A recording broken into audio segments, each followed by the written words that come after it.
시편 41편 1절에서 13절 말씀 우리 한 절씩 교독하겠습니다.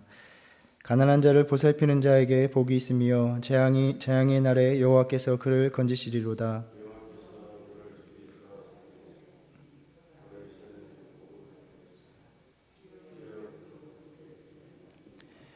여호와께서 그를 병상에서 붙드시고 그가 누워 있을 때마다 그의 병을 고쳐 주시나이다.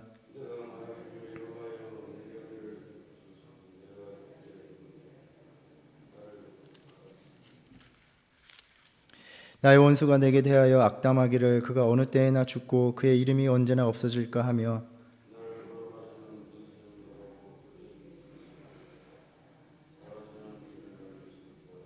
나를 미워하는 자가 다 하나같이 내게 대하여 수군거리고 나를 해하려고 꾀하며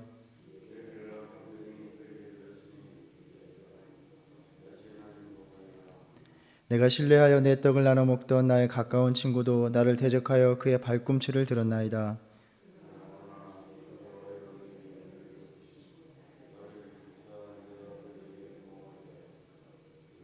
내 원수가 나를 이기지 못하오니 주께서 나를 기뻐하시는 줄을 내가 알았나이다.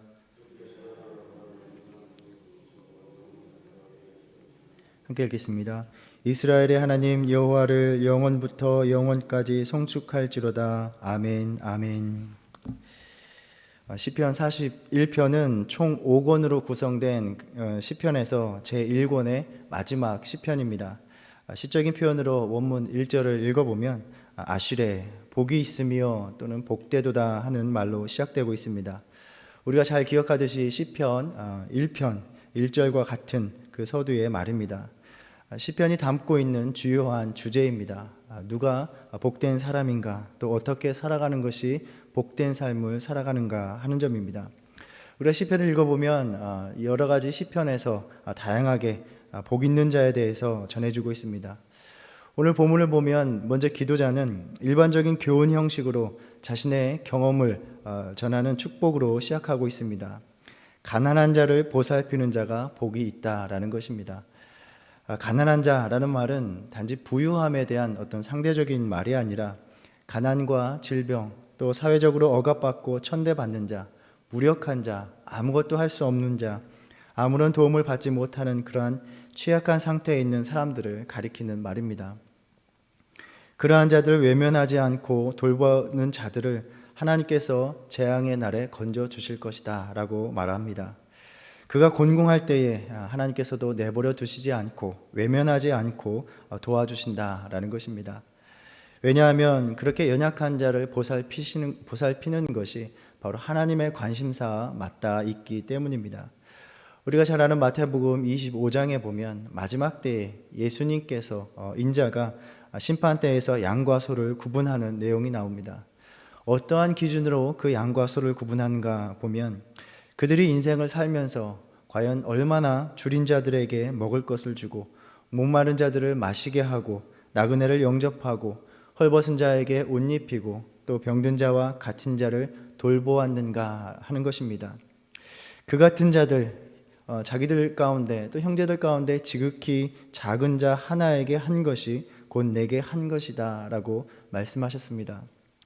하나님으로부터 주어지는 보상이 그처럼 우리가 살아가면서 우리 주위에 있는 연약한 자들을 어떻게 대했는가에 달려있다라는 말씀입니다. 당시의 바리새인들이나 율법 교사들이 하나님에 대한 사랑은 그저 종교적인 의무 규정들을 준수함으로써 실천할 수 있다, 이룰 수 있다라고 생각하고 있었던 그 믿음과는 완전히 상반된 가르침이었습니다. 우리가 시편 1권을 전체적으로 보면 이렇게 복 있는 자의 관계적인 측면이 어떻게 연결되는가를 볼 수 있습니다. 즉 시편 1편에서는 복 있는 사람이란 여호와의 율법을 즐거워하여 그 율법을 주야로 묵상하는 자였습니다. 그러니까 하나님 앞에서 올바로 살아가는 자, 하나님과 올바른 관계 속에 있는 자가 복 있는 자라는 것입니다. 그리고 제1권의 마지막에서 복 있는 자는 연약한 자를 돌보는 삶을 살아가는 자입니다.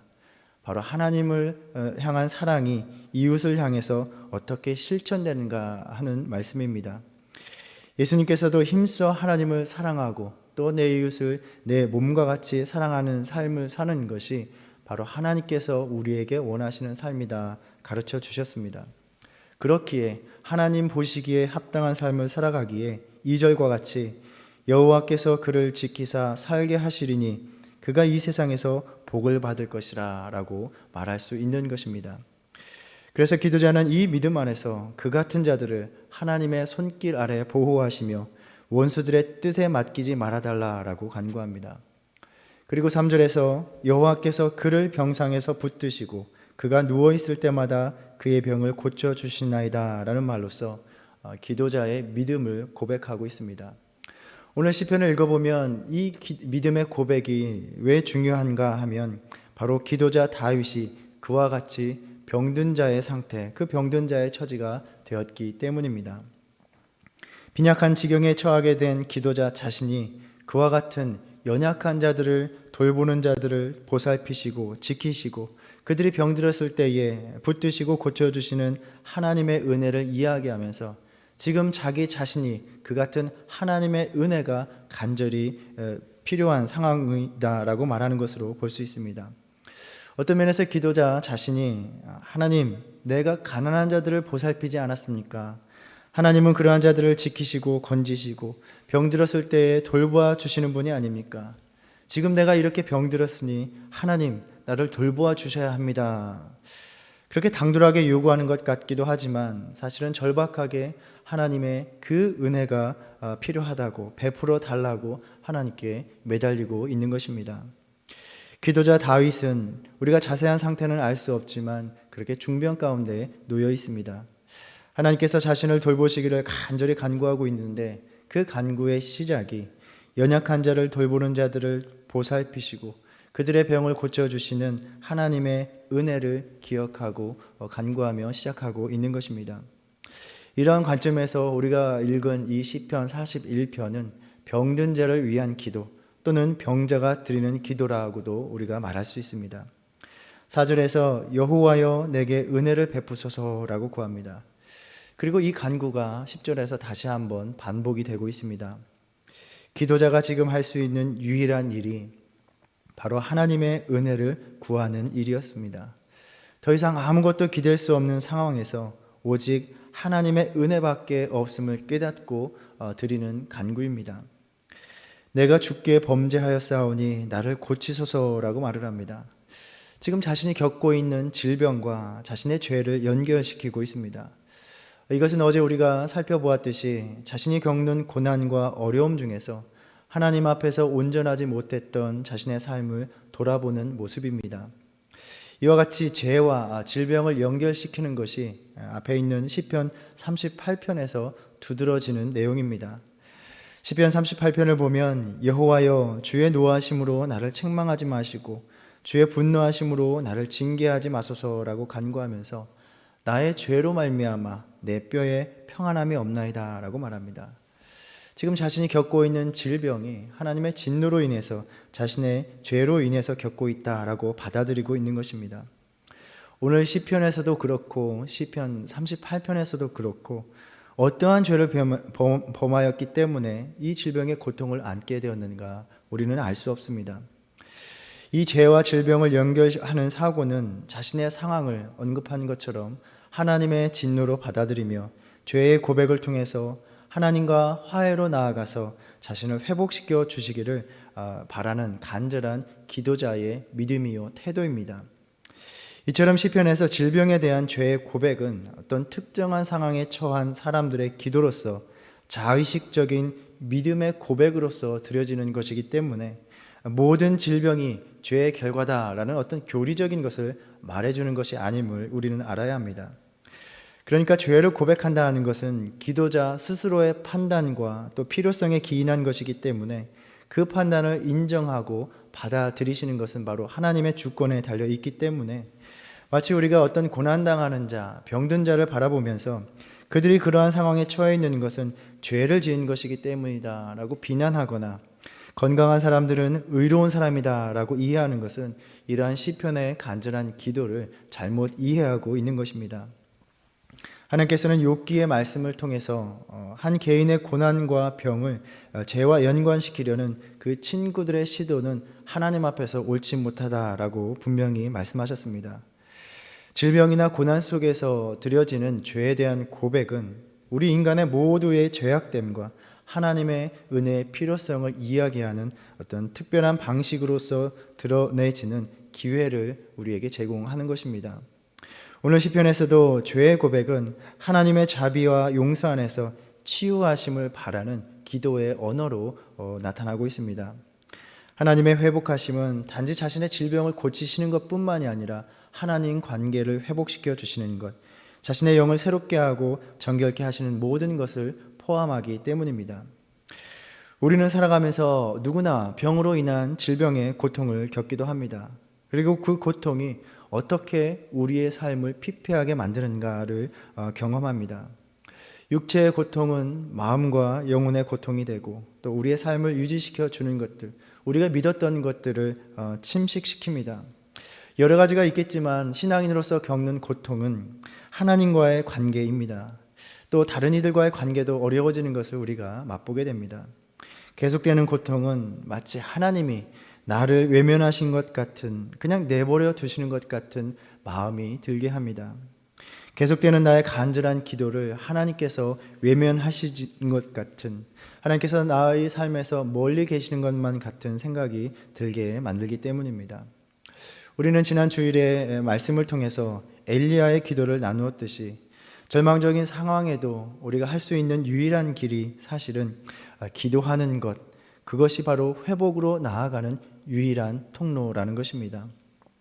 저는 말씀 중에서 엘리야는 절망할 수 없었기 때문에 간절히 기도했다라는 그 말씀이 새롭게 다가왔습니다. 절망이 더 이상 선택지가 아닌 상황에 이른 자는 기도할 수밖에 없다는 것입니다. 오늘 말씀에서도 절망할 겨를도 없는 기도자는 그저 여호와여 내게 은혜를 베푸소서라고 간절히 기도하고 있습니다. 기도의 끈을 놓치지 않는 것만이 그 고통 속에서 할 수 있는 유일한 선택지라는 것입니다. 또 육체적인 고통은 사람들로부터 멀어지게도 만듭니다. 사람들의 사랑이 식어지고 그들의 행위가 변하는 것을 지켜볼 때도 많이 있습니다.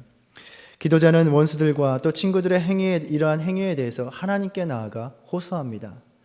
5절에서 나의 원수가 내게 대하여 악담하기를 그가 어느 때나 죽고 그의 이름이 언제나 없어질까 한다라고 합니다.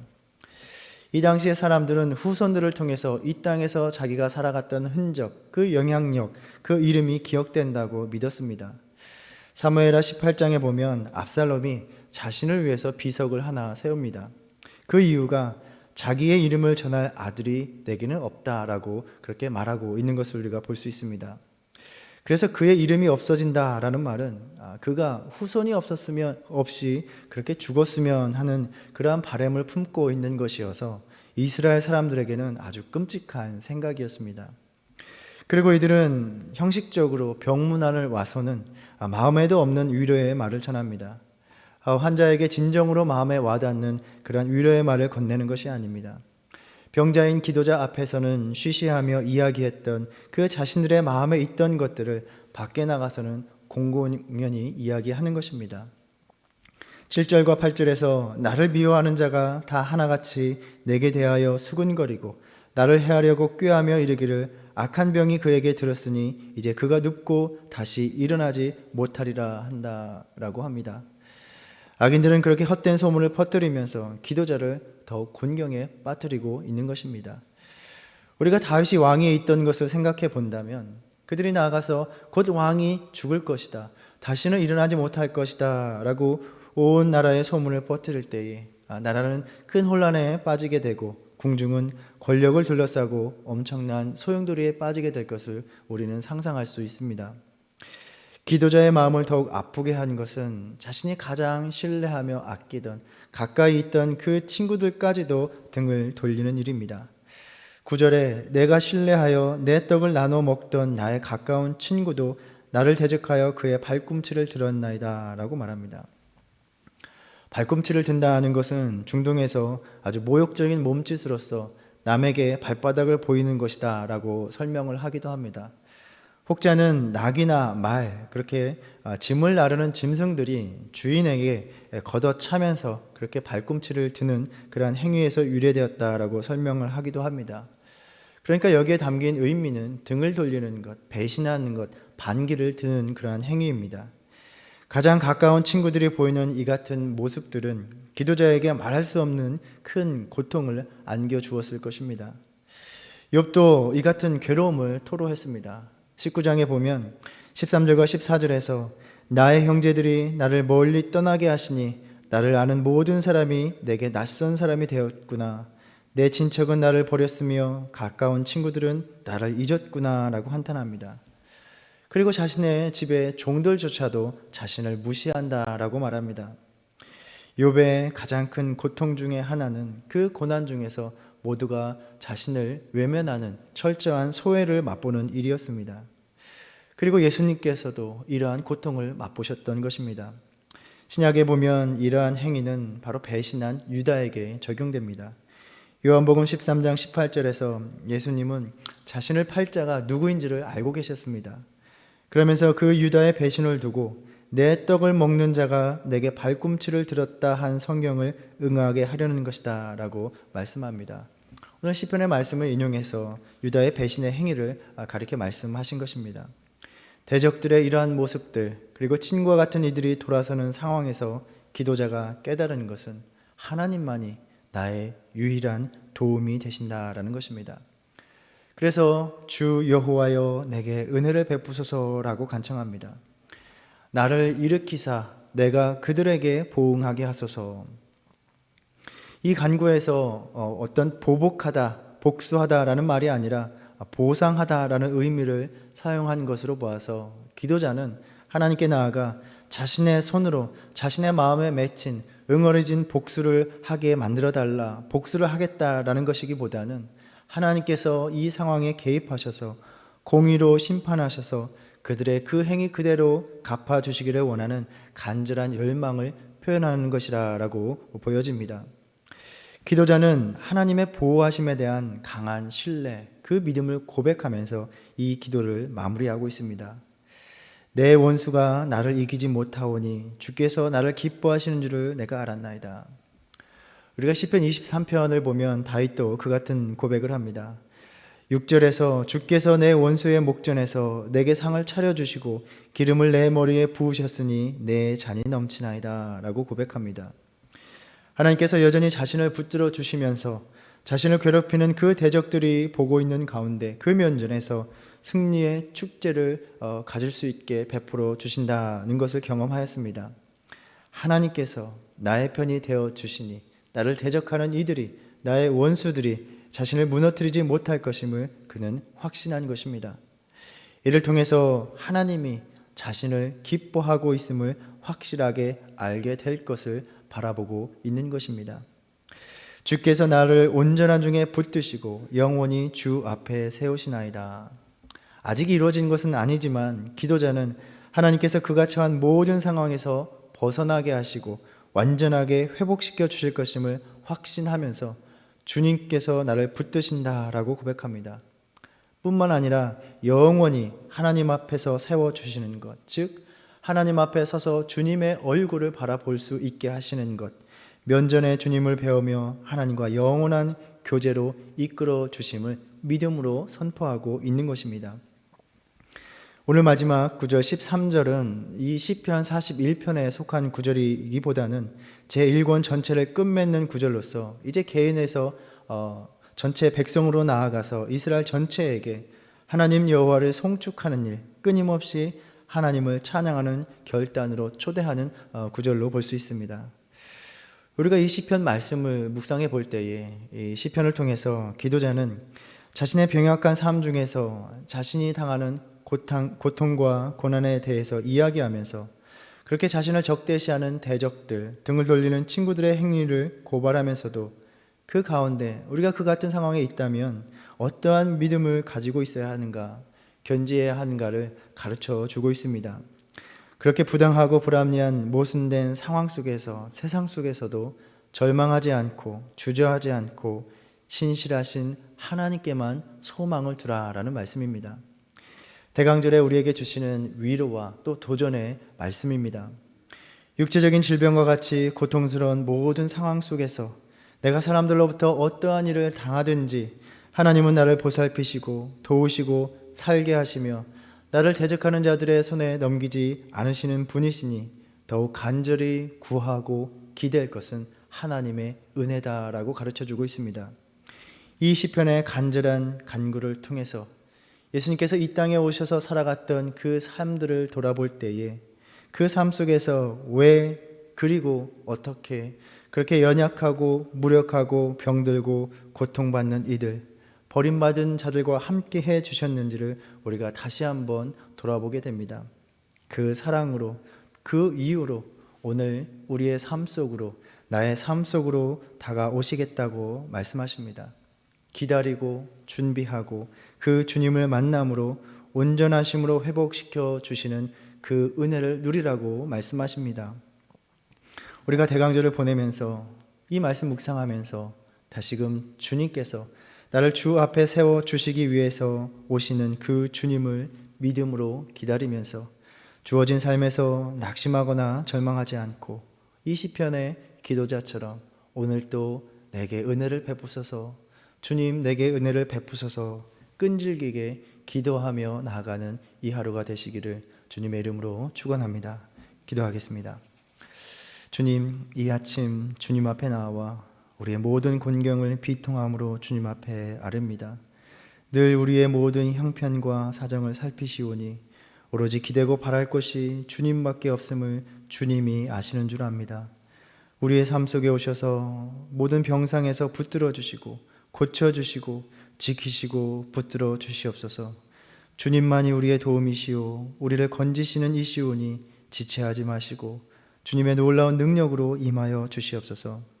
오늘도 주님의 위로가 필요한 모든 자녀들을 어루만져 주시고 일으켜 주시고 살아갈 힘을 허락하여 주시옵소서. 예수님의 이름으로 기도드립니다. 아멘. 하늘에 계신 우리 아버지여, 이름이 거룩히 여김을 받으시오며 나라의 임하옵시며 뜻이 하늘에서 이룬 것 같이 땅에서도 이루어지이다. 오늘날 우리에게 일용할 양식을 주옵시고 우리가 우리에게 죄 지은 자를 사하여 준 것 같이 우리의 죄를 사하여 주옵시고 우리를 시험에 들게 하지 마옵시고 다만 악에서 구하옵소서. 나라와 권세와 영광이 아버지께 영원히 있사옵나이다. 아멘.